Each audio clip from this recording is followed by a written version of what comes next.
let's go ahead and dive into the kind of the core of my first question for you guys. Redbird, I'm gonna start with you. Why New World? Like, what is it about this game that particularly piques your interest? Why create a website? Why create a podcast? Especially when there is no guarantee in 2021 or even ever, we've seen MMOs come and go, that this is going to be the game that has staying power. Well, so I think why New World starts with like why MMOs probably. Sure. And one of the things I think is one of the most special times in an MMO is on the ground floor, like right from the jump, getting in there and getting to start day one leveling with everybody else being at the same level as you. I think that experience in gaming is one of the best. Yeah. So we when we set out to look for a game that we wanted to cover, we were looking through the newer upcoming MMOs, and like that's why we're playing Crowfall, of course, and then New World, as they started to pivot from like a survival game to more of a like structured like true MMO. We started to get that feeling like, okay, they are going to attempt to make this game something that has continuous content and a world that players can kind of socialize in as well as compete in. And that's one of the main reasons I think that we chose New World, is just because it is new, and I think that their vision for the game is encouraging. I mean, 10 years, they have a 10-year plan. They say that all the time. And that is something when you're dedicating a lot of time to content and efforts into building up a catalog or whatever you want to call it. You want the dev team to have as much confidence as you want to have in your duration. So Amazon seems to continue to communicate well with the community, and obviously they have big plans for the game, and that's kind of helps us have big plans for the game as well. I like the other way. Big games for the plan. Absolutely. Big games for the plan. Yeah. Yeah, absolutely. I like that way better. We should get that on a shirt. How Sure. about you? Yeah. How about you, Danny? How about you, man? Yeah, I mean, mine's I think relatively simple. I basically love playing games with friends, and we've got a really lovely community, and it's basically finding a place for all of us to kind of be able to come together. A lot of games you play, they're either locked to 4-man, 8-man, or things like that, and MMOs, allow you to have as many people as you want, and come and go as you please, and you have that real progression within your character. So why New World? I guess because for me, it's visually stunning. I think the game is just, whether you PvP or not in the game, you're going to have a great time just running around.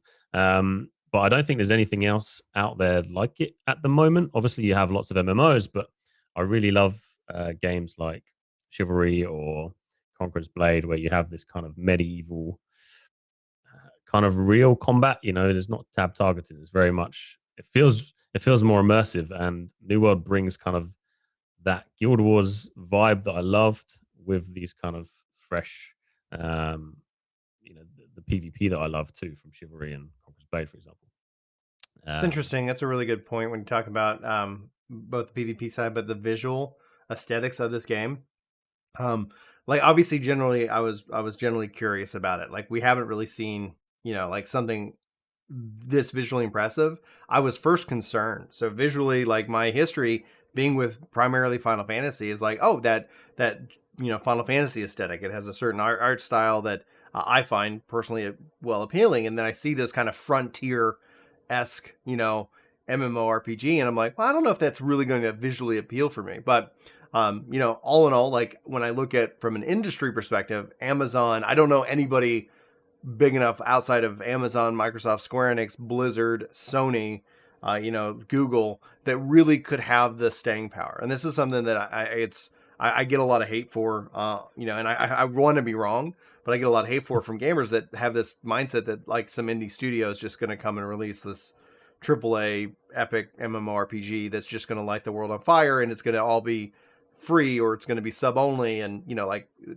don't know, like, breaks my heart, because I'm like, I really want that to be true, but I also would like to fly and teleport and do a couple other things. I just don't see it happening. So I get a lot of hate. I'm not trying to, make anybody feel like, think magical and things that, would be hopeful and awesome to that they won't happen, but it is what it is.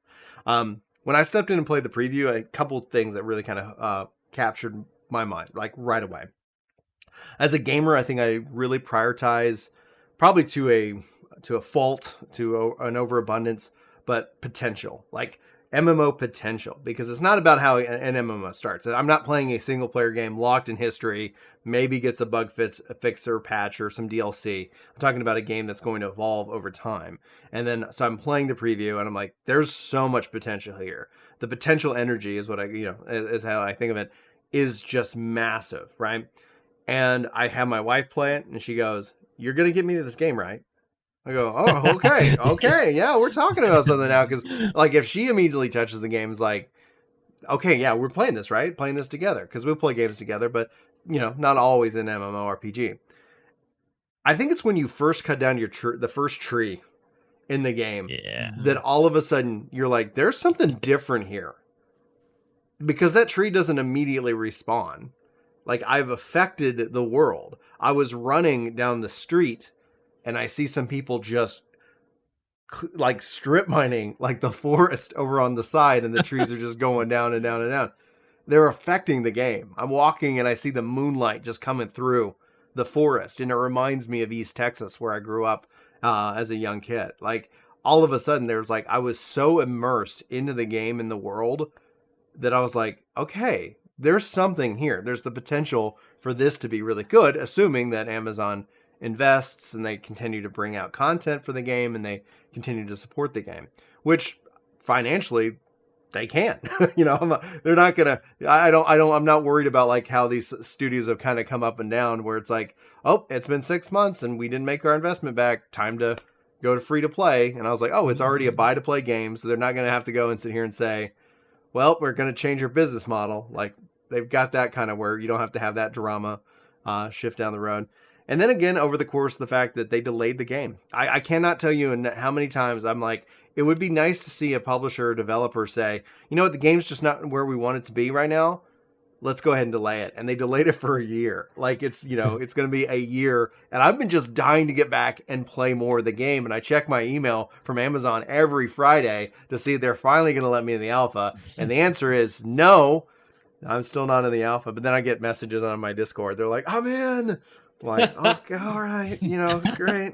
I couldn't talk about it if I was. I couldn't, make content around it if it was. But I'm really looking forward to the 20th. So for me, I think when I first cut down my first tree, I was like, that's awesome. And then the emphasis on a player-driven economy, because I've always, I don't like the FOMO aspects of like dailies and things like that within the games. I play games with them, but I don't end up it doesn't necessarily feel good in the long run because it feels like chores.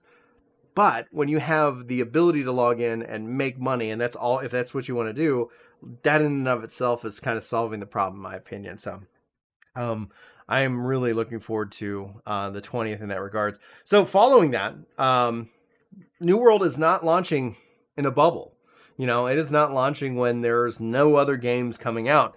MMORPGs are competing against more games than they've ever have before in society today. Even Game Pass, in my mind, is a better theme park MMO than theme park MMORPGs, because they offer a ton of attractions for the same price, and you have you have anything you could ever dream of within that. So I think Game Pass is actually a real competition to things like World of Warcraft and Final Fantasy XIV right now. But New World's still launching against Endwalker, End of Dragons for Guild Wars. ESO just launched a new expansion. Redbird, what are your thoughts about New World, how it gets established, and how it grows amidst established and critically acclaimed games coming out around the same time? Well, I think that's a challenge because, and we read Reddit and YouTube comments and everything like that, and people want to compare New World immediately to games like World of Warcraft and Final Fantasy XIV, games that have had 10 years worth of content, 15 years worth of content. And I think the challenge there is just to do something different, right? You can't expect to compete against those games in their space, or in their bread and butter. And I think New World does do a lot of those things. Like you said, the first time you chop down a tree and and you kind of hear the sounds of the game and Yeah. and how it feels and the combat and you know all of those things set New World apart from other games. I think, like you said, the world is beautiful. You know, and really nothing has ever been done in this space as far as setting, I think, goes. This is kind of like a 17th century like gothic type of setting, which, you know, Yeah. I think a ton of people always ask for like a Dark Souls MMO, and I think this is going to be pretty close to that, I think, at least initially, because of, you know, the, you know, similar combat and the setting. So I think that's how they do it, man. Just keep doing things different than other MMOs, and keep trying to push the boundaries in gaming, and not just try to, you know, do the same thing as like a WoW clone would or something like that. What about you, Danny? Yeah, I mean, I kind of mirror what Red's saying, but also I think Amazon have quite a unique opportunity here by sort of, you know, potentially leveraging off Twitch, and maybe they can bring in some things that other games haven't done. You know, they own, you know, they have Twitch and they have the game, and maybe they can bring in some unique perspectives there. And I think, you know, all the things that have happened over the last year, you know, from everything from the turnaround point from it being that sandbox game to where it is now, through to, you know, dare I say it right now, you know, the cash shop and things like that, I think have been real talking points for people outside of the New World community so far. Hmm. And you know, yeah, I think they have, sort of like Red said, you know, there's a lot different in New World than there is to your typical MMO, but also, you know, getting themselves out there advertising wise, I think that they've done a pretty good job so far, but I think they've got a long way to go. I don't know how well they're going to do, but yeah, these talking points, you know, I've seen YouTube channels that don't really cover games now talking about New World, and I think it's a really good thing, whether it's positive or negative, that they're talking about it. People are coming Yeah. into New World, seeing and hearing the sound design, and you know, you don't typically see MMOs with this sort of graphic and this sort of design to this level, from my experience anyway. Um, and I think it's just kind of catching people's eye straight off the bat, and hopefully they continue with that, you know. And yeah, It's really good. It's a really good point, both in what makes it different, because one of the things I felt like where MMOs have struggled is that they've gone and created WoW, you know, the WoW clone, right? Where, you know, World of Warcraft is number one. People are like, let's do that. And then literally, okay, nobody's going to make that shift because they have that sunk cost. They've already invested. Their community's there. It's very difficult for moving one community to the next. Thank you so much for checking out this highlight from Epic Loot Radio. I hope you enjoyed it. If you did, hit that like button, subscribe button, and more. And check out our other channels, Ginger Gaming Radio, Ginger Prime, and Work to Game for more content. Thanks for being here, and you're awesome.